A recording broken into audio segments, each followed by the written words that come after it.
This is Got Marketing, a fad-free, fluff-free, no-nonsense podcast for marketers looking to work smarter. I'm your host, Mia Fileman, a marketing strategist with over 2 decades of experience and an entrepreneur. I'm tired of marketers telling you what you want to hear. Instead, I tell you what you need to hear. During the show, I chat with creatives and strategists about all the aspects of marketing, but especially marketing campaigns. Unpacking and dissecting marketing campaigns is what I do for fun. Got Marketing is brought to you by Campaign Del Mar, the marketing education platform where marketers and entrepreneurs go to upskill. Let's dive in, shall we? Hello, everyone, and welcome back to the Got Marketing Show. I'm your host, Mia Fileman, and today we are going to talk about what success means to you because, spoiler alert, money is not everything. And to have this conversation out today, I've invited one of my dear business friends onto the show. Her name is Kristy Dinuzzo, and she helps new product-based brands ditch the social media grind and go from fumbling around to mastering their marketing and growing their online stores. So I'm super excited to have her here. Welcome onto the show, Kristy. Thank you so much for having me. I am excited. So I want to share with the listeners today our meet cute because we've known each other now almost as long as I've been running Campaign Del Mar. So like you were sort of one of the first people that popped up when I launched Campaign Del Mar 3 years ago. And we've sort of been running alongside each other. And then I don't know who made the first sort of outreach as a, hey, can we please be business besties? I don't know if it was me or if it was you. But now, 3 years on, we have this really cool thing happening. Well, I think it's really cool. It is. It is. Where we are each other's peer coaches. And so what that looks like is we get together each month for an hour and one of us holds the floor for 30 minutes and we just vent, unload, talk about what is happening, our challenges, and then the other person helps, and then we swap. And it has been chef's kiss for me. Absolute chef's kiss. 100%. I love catching up with you. And I feel like we just connect on so many levels when it comes to business. We're such strategic minds and we drive everything from a strategic point of view. So, yeah, I love our monthly catch-ups. Me too. And it's interesting that it's 2 marketers and not a marketer and a, finance expert or a marketer and a publicist. I do have that with Odette & Co publicists, but sometimes you absolutely just need another marketer because, and I say this all the time, you cannot be objective about your own marketing. You cannot see the forest from the trees. And I have made some absolute whoppers in the last 3 years, which could have been so easily avoided if I had listened to you. But we're here now. We've arrived now. We have.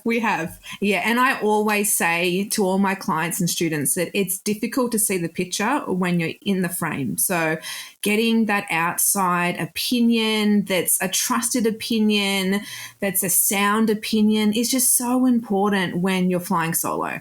Yes. So true. Okay, so let's dive into this conversation today because we're going to talk about a few different things. Absolutely, I want to talk about what success means to you. But before we get into that, I want to talk about niching because this is something that we get a lot of questions about.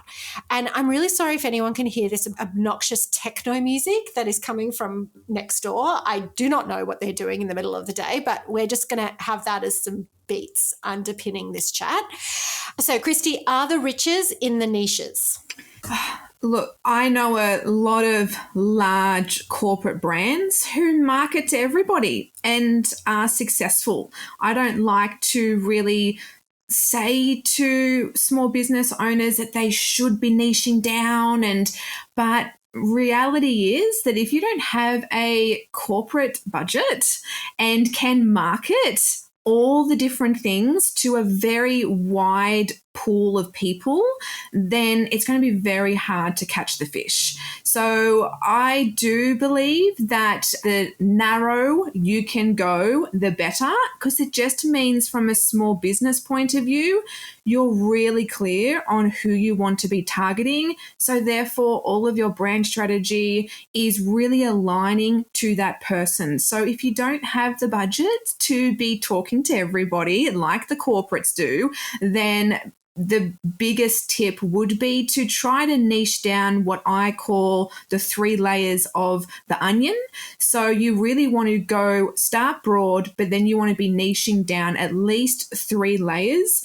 And that's really the sweet spot between talking to, say, mums, 35, who live in Australia, to really getting to know the psychographics and the behaviors behind that person that you do want to target. Because like you have heard 1,000 times, brand strategy drives all of your marketing, and a part of that brand strategy work is really getting to deeply understand who you want to target.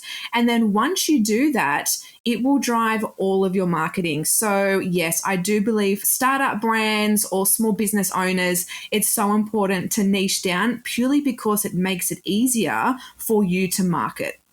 Okay, I've got questions. So can you give us an example of what you mean by the 3 onion layers? Yes. So where I find a lot of brands start is the demographics, right? So, and the thing with the demographics is that the demographics do not help you market. It's just age, it's whether or not they're male or female, it's how much money they're making. And in a practical marketing sense, that gives you zero leverage on actually how to target your messaging and how to attract your ideal person. So that would be the first layer.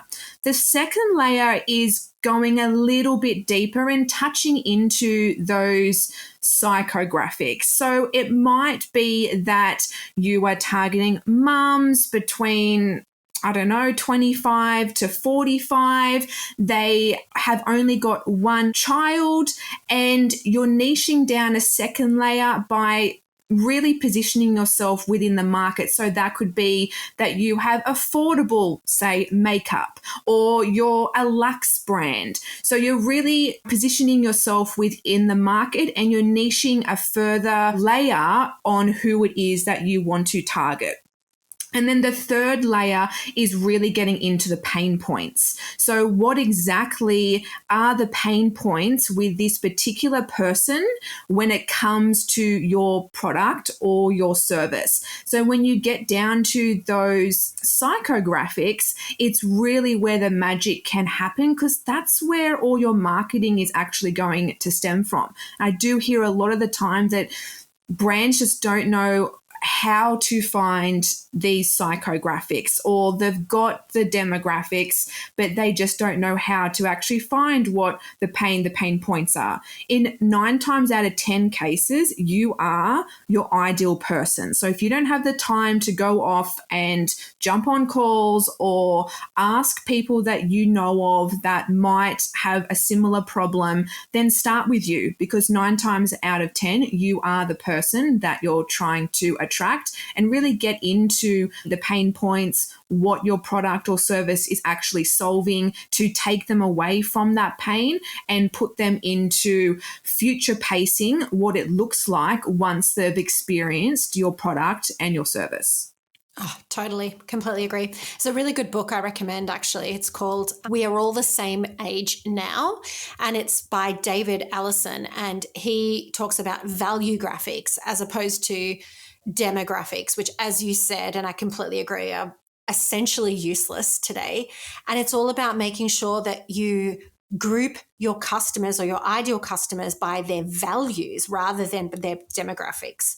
Because, what difference does it make if someone is 35 or 55? If they share the same values, then you can bring them together under your brand. 100%. And I do talk a lot about values being a point of difference. I shared an example of a toilet paper brand, but the way that they are marketing it is all around attracting the dog lover. So someone who values dogs, and 50% of their profit goes to the RSPCA. So they are purely attracting people to buy this toilet paper based off of their values alone. And that's how they've been able to stand out.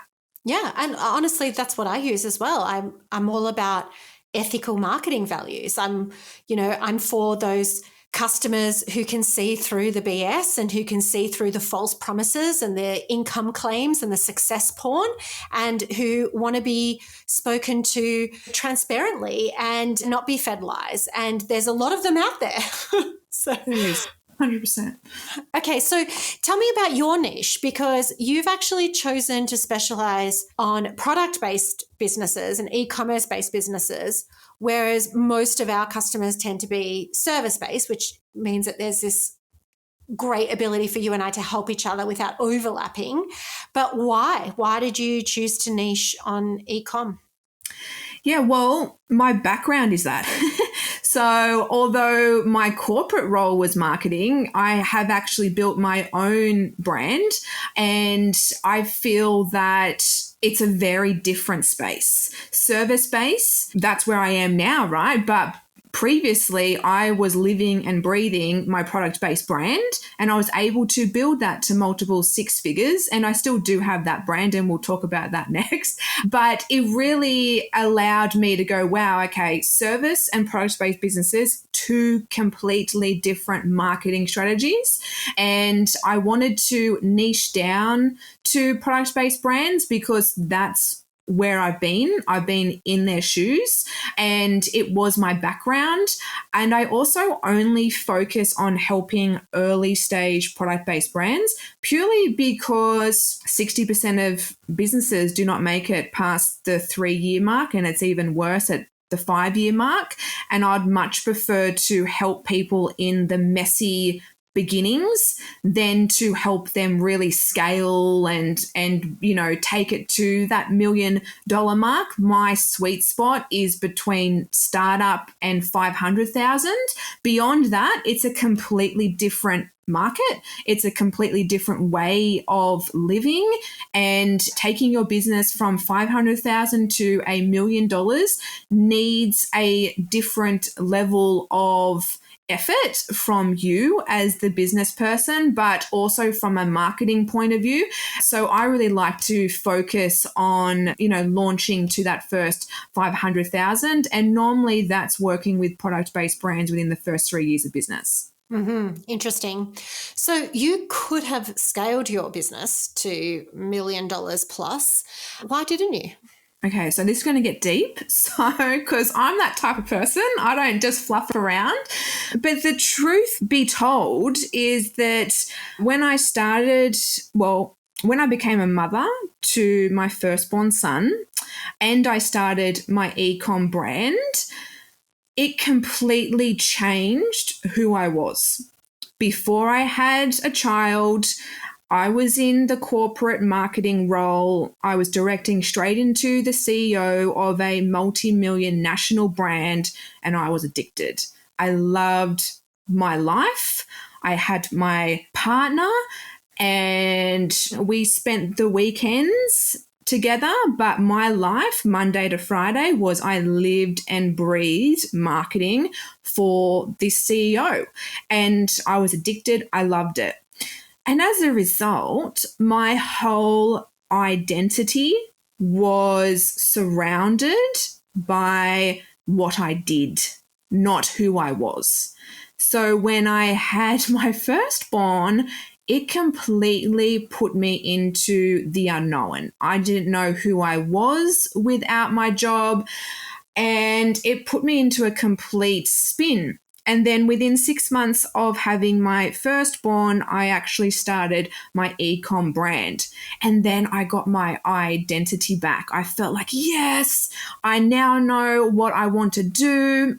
I'm not just that mother, although there is absolutely nothing wrong with that, but that wasn't me.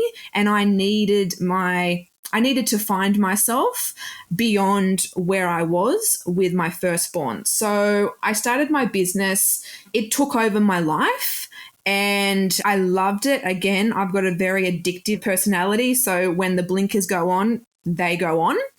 And for the first 3 years, I lived it and breathed it while raising my son.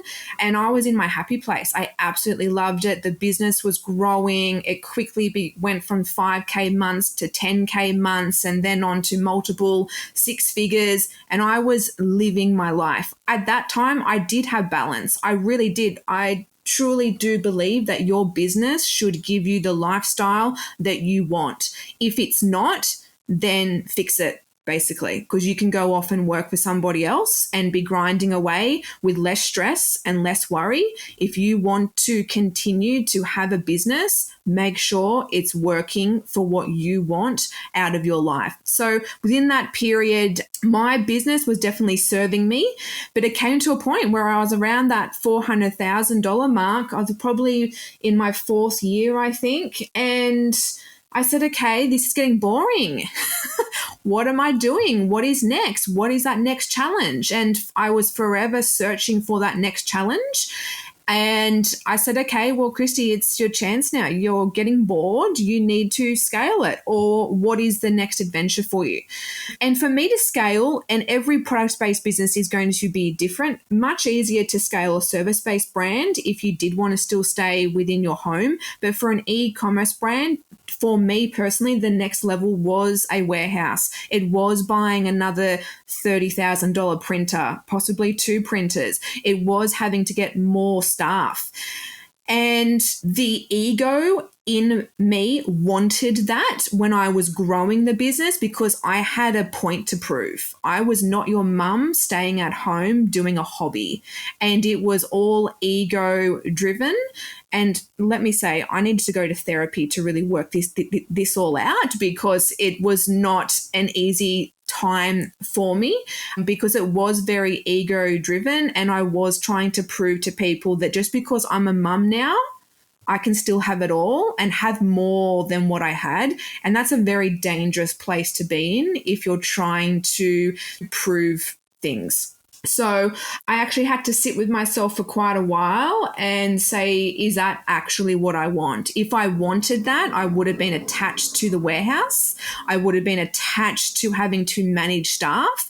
And yes, I would be getting more money from it, but the expenses might have meant that I would have been bringing in just as much profit working from home, with working 3 days a week, feeling relaxed, feeling happy, and not feeling that pressure. Because once you scale, it's not just scaling and ticking the box and saying, well, you're at 600,000, 700,000, $1 million. You then have to maintain that. And that is extremely draining because your expenses are so much more. And once you hit that million, and I'm not saying if you don't want to reach $1 million or beyond or build a global business, if that's what you want, then go off and get it. But this is my own personal experience, and what I've seen coaching people is that, and even when I was working with the CEO, it's a grind. It can really be a grind once you get over that 500,000, million to 2 million. It can be total burnout if you aren't really strict on making sure that your lifestyle, your time, and your family always comes first. So I did a 360 on what I thought I wanted, and actually thought, well, you know what? I'm actually going to scale back the business. And in between that period, I actually had family and friends coming to me wanting to find out how I did it. And it was literally, I fell into this role. And a lot of people say, you have so much passion for startups, because I just love it. I love building something from nothing, and I get to live that every single day through my clients and through my students. And that's really where my happy place is now. First of all, I just want to say thank you for a really honest conversation, which is really nice. It's very refreshing to have someone just come out here and be vulnerable and to talk about that. And also so relatable. There is so much ego nonsense that I deal with all the time for similar reasons. I had this great corporate background working for L'Oreal and agencies. And then, I married a very sexy helicopter pilot, but it took me to regional Australia, which is where I've been for the last 11 years. And there's this real chip on my shoulder and dealing with all those demons on top of everything else. So it's really, really good to have this conversation. And I think I completely agree that money is not the only motivator there. And I still feel, and I know I'm going to jump back on this bandwagon, I just still feel so angry at the gurus and the 7-figure megaphoners who've made people believe that all the problems in your life go away when you scale your business. Oh, hands down. If you stop trading time for money and you launch an online course or, whatever, everything just magically disappears and you spend 4 hours a week working and the rest of the time you're sipping martinis on a beach in the Bahamas, which is absolutely could not be more fucking not true. There's probably 5 people in the world who do that, and they've written books about it, and, that we know who they are. And then everybody else is aspiring to an unattainable ideal. And that is not the reality. And I just want to say, and I've done posts about this, that if you are an entrepreneur who is a mum, you are not running the same race as an entrepreneur who is not a mum, okay? You are not. Do not compare yourself. You are not. It is chalk and absolute cheese. I know business owners without kids who are putting in 70 hours a week, and I can't even imagine what that would look like for me with kids. Basically just never sleeping. Yeah. And I feel that my heart breaks for, you say it all the time on Facebook groups, how women are grinding away and they're missing out on life. And to me, I don't even believe that sacrificing 1, 2, or 3 years of your life is worth it to, quote and unquote, set you up for life, because it might work, it might not. I'm not the type of person that wants to sacrifice. And if we go back to my example, I could have scaled to $1 million. I could have sacrificed 1 or 2 years to take the business to that next level and be at the warehouse 24/7, or I could have outsourced the picking and packing and got another company to do that. There would have been many other ways to do it, which I could have explored. But I guess I was fed up with living my day to day at 100%. I really, could I do it? Yes. Did I want to do it? Half of me at that time said, yes, I've got something to prove, I have to do it.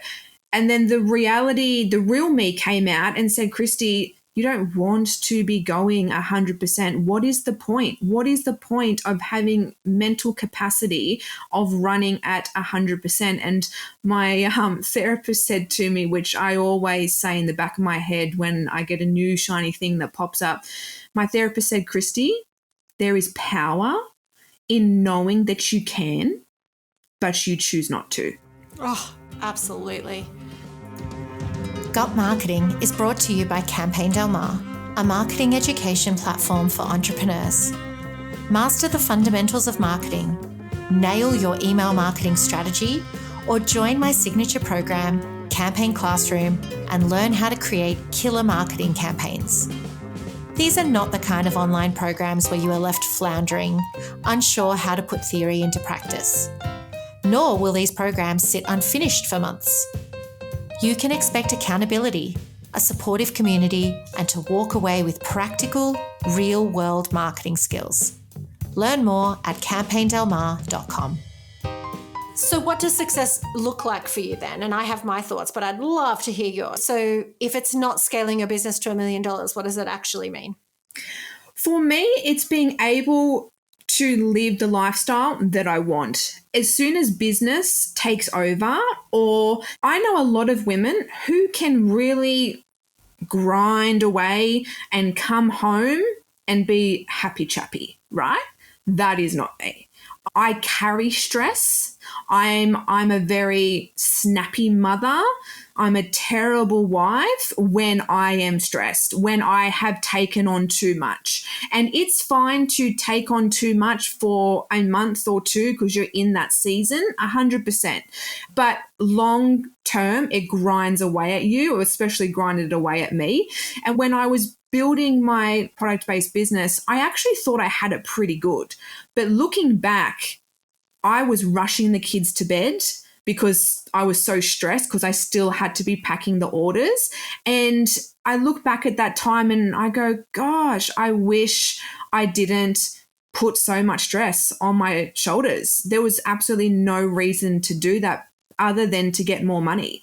And as soon as your business or whatever it is starts to take away from the way that you want to live your life on the daily. I'm not talking about how you want to live your life in 5 years' time.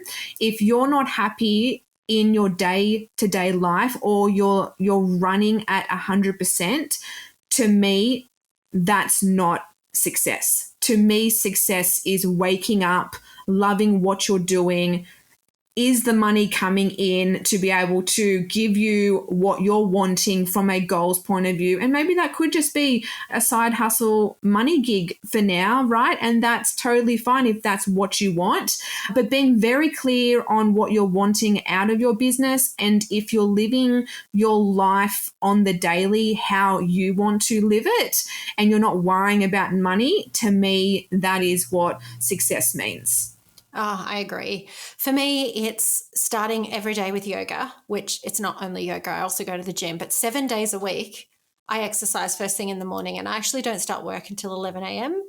And when people hear that, they're like, oh my gosh, okay. Yes, of course, it means that I sometimes work evenings, and I almost always work weekends because I choose to, because I find it's actually a really great time where there's no emails, there's no social media notifications, the kids are in the pool, and I can just do something creative, like, write an article is generally what I would do. But yeah, it's starting every day at 11 a.m. It's also, I take my kids to gymnastics every Thursday, and I'm planning on going to Greece for a month next year. And I find that $250,000 is really that sweet spot for me. It's like I have 2 employees plus me. It's enough money for everyone. There's plenty of money to, go round. And exactly like you said, it's not very stressful. So I think that that's very key, because stress is life limiting, right? But what's the point? Like, what is the point? If growing your business and scaling your business to $500,000 to $1 million is going to give you the lifestyle that you want, then go and get that. But if what you're doing is not yielding change for the better, being able to free up your schedule to be able to go pick up the kids, or, start at 11 a.m. And can I just say, thank God. I think that's why we gel just so much, is because I am not a morning person, and I don't start my day till 11 a.m. because I don't get going mentally until around that time. And yeah, it does mean that you have to, maybe do a few things at night, but I'm okay with that because that's when I work, and it's that flexibility that we all want. And it's just being able to harness that flexibility so you're not constantly working, because it's hard to do that without that accountability, without that deadline. So yeah, I'm glad to hear you two are not a morning person from a working point of view, because my brain's just all fog by the time I wake up. Plus there's the kids, plus it's getting them to school. Like, I'm exhausted just doing that. I also feel like it's like a bicep curl for my brain to go and do sport in the morning. And not only can I justify the health benefits of it, but I can justify the creativity benefits for it. So like every single great campaign idea I've had on a walk, in a headstand at yoga, inverted on a chair, doing a back bend, where I'm really just like, I have switched off my executive mode network. I'm not thinking about tasks and deadlines and to-do lists. And I am just literally sprawled out on the floor of a yoga studio, and then bang, the idea pops into my brain, and that works really well for me. really. Yeah, it's that circuit breaker. It's being able to break away and let your brain think. And I think digital screens are so limiting for your brain to actually come up with really creative ways of thinking. Like, it's just like those breakout rooms that you have in agencies and stuff, right? They're there for an actual reason. So you can break away from the desk and really think beyond just the day to day. Yeah, I find those a bit lame though. It's like they're trying to make it like that, but it's still a corporate office sitting under fluorescent lights, and you still have to be there between 8:15 and 5 o'clock, and everyone's still watching you, and you have to sort of dress a certain way, and you can't be mindless scrolling on social media, even though sometimes that is a great circuit breaker. So I feel like it's the very poor cousin to entrepreneurship, where you can literally do all of those things that I mentioned and no one looks at you funny. Like, are you actually working right now? Yeah. My favorite is going for afternoon beach walks. Like, I love watching the sunset, because especially when you work for yourself, it's so important to have a routine. I have the same types of colored clothing, and I put that on almost every single day, different colors, because I don't have the capacity to be thinking about what I have to wear, but also it sets me up to work. But when it comes to winding down after the workday has gone, I need that circuit breaker. A lot of people would be driving home, and that's how finishing up their day and their brain switches over. So I need to go for my afternoon walk to actually make that happen, so that I kind of signal the day has finished. It's time to go into mum mode, dinner, do all that stuff. How very Steve Jobs of you with the outfits. Yeah. Oh, yeah. Like, I've always lived in a uniformed world. So, yeah, to me, it's just one less brain calorie I have to burn. All right, one last question. And it's probably a big one that we'll spend 10 minutes talking about. Last time we got on one of our peer coaching calls, I really loved what you said about making sure that what you're offering is an easy sell. And this really stuck with me, actually, because I have a 10-week online program and I'm like, I don't think that's an easy sell. And so I really want to unpack this with you. How do you know if your offer is an easy sell or not? And how do you make it more of an easy sell? Because you're so right. Like, if you are trying to sell something that is not an easy sell, then you're going to be pushing shit uphill, right? 100%. And I think it works both for service-based and product-based businesses. But in the product-based world, I see so many disheartened clients and students because the products are just not selling, and no amount of marketing is actually going to fix that. Can you sprinkle some glitter on the turd? 100%. You can, but why not find a product that is an easy sell? And what I mean by that is that you literally do minimal marketing and it sells. People just want it. And that's how my e-com brand ran at the very, very start. I would post into Facebook groups and I would sell thousands just out of Facebook groups. I would have people lining up outside my front gate to pick up their orders from one social media post. And has social media changed? Yes, it has, but the principle is still there. You still see people post into Facebook groups and it sells like that, just an instant sell. And it's okay to let go of products or offers that do not serve you. If you're really hearing crickets or it's a struggle, yeah, it could be a marketing problem, 100%. Could there be things that we change from a messaging point of view? Yes, there's lots of things that we can be doing if you honestly feel, and the data proves, that you actually have a product that people want. But I feel like a lot of people stop at, okay, this is a complete fail because I don't have the product or the offer. right, I'm just going to shut up shop. But when it comes to making sure that you have a product or service that people want, it's really about experimenting. It's not giving up on that first offer or that first product or that range that you've just launched. Just because that range or that service is not selling the best it can be. Like I said, there's lots that we can do from a marketing point of view, but don't be afraid to experiment with new things and don't feel attachment to it. Because if you feel attachment to your products or to your services, that's when you drive your business from an emotional side of things. And we don't want to drive your business from an emotional side of things. It needs to be data driven. It needs to be black and white. And if it's just not selling, it's time to simply experiment and see what is working. I have worked with clients who are onto their 5th brand because they've tried this, they've tried that, and now they're finally onto a winning combination. So it's, and you would know this, but marketing, put very simply, is the right product at the right time to the right people. So if you get that combination right, that's what an easy sell product is. Yeah, and from a service-based perspective, what I will say is that, and I have made this mistake recently, and I'm telling you this from a position of direct experience, that it doesn't matter how valuable you think something is and how worthwhile it is, and like, oh, but people absolutely need to have this. If they do not want it, you cannot ram it down their throats. And I experienced this with my Marketing Foundations program, where I wanted to teach people the fundamentals of marketing.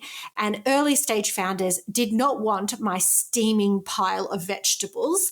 They wanted refined white sugar and learn how to make TikTok videos and reels, and no amount of fear from my part to tell them that, like, if you don't get the foundations right, you're not going to set your business up for success, was actually working, because they just didn't want it. And there needs to be a demand for your products or services. Yeah, and I think that's why social media gurus have so much success, because they're selling the drug. They're like selling the easy sell. You don't have to convince people to buy a Reels course or a social media course, because they're already problem aware. They already know that they need to focus on social media, because that's what so many people have told them, that social media, just get your content right, just master Reels. But really, we all know as marketers that that's just the icing on a really well-baked cake. And yeah, you can try and sprinkle all the things on that cake and people still only want the icing. So it really is important that if you do have a fundamentals type program, right, that you are actually selling what they want, so that in the back end they're in, and then you sell them what they need. If you're really focused on keeping that product or that service, but it's really about getting them interested in what you have to offer and then selling the drug, and then what they actually need is what your program is. Yeah, you're not wrong, actually. Like a lot of these Reels courses, when you actually enroll, they do actually teach you some fundamentals of marketing. That's right. Ideal customer and the branding, colors. And so they're selling what people want. They're dangling the carrot.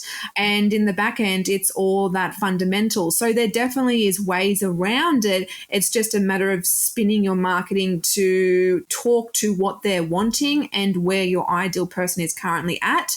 And then once they're in, then that's when you give them the vegetables. Totally. Well, it has been an absolute pleasure, Kristy. Thank you so much. How can people find out more about what you offer?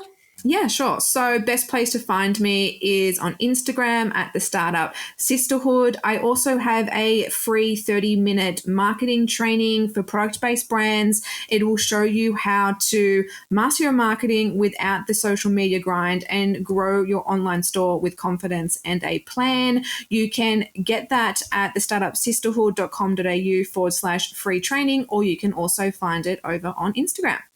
Great. We'll link that in the show notes for today. So thank you once again for your time and all those incredible wisdom bombs. No worries. Thank you for having me. Thank you. You listened right up until the end. So why not hit that subscribe button and keep the good marketing rolling? Podcast reviews are like warm hugs, and they're also the best way to support a small business. You can connect with me, Mia Fileman, on Instagram or LinkedIn, and feel free to send me a message. I'm super friendly.